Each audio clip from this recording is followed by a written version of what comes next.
ମୋ ନା ଜୁଲି ପ୍ରଧାନ। ମୁଁ ମାନେ ଚାହୁଁଥିଲି ଯେ ସମସ୍ତେ ଏମିତି ପ୍ଲାଷ୍ଟିକ କପ୍ରେ ଚାହା ପିଉଛନ୍ତି, ନିଜେ ଗୋଟେ ଆଇଡ଼ିଆ ବାହାର କଲି ଆଉ ସମସ୍ତଙ୍କୁ କେମିତି ମାଟି କପ୍ରେ ଚାହା ମିଳିପାରିବ ସେଥିପାଇଁ ମୁଁ ଟିକେ କରୁଛି ଆଉ ସେଥିରେ ତ ବହୁତ ଖୁସି ଅଛି।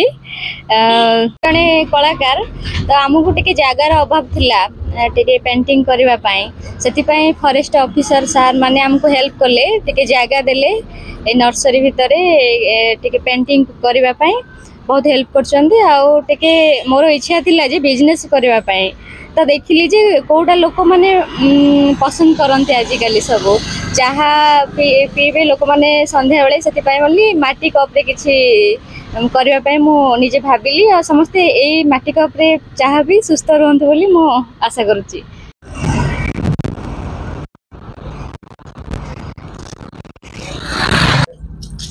पतास लगी AM डबल GISF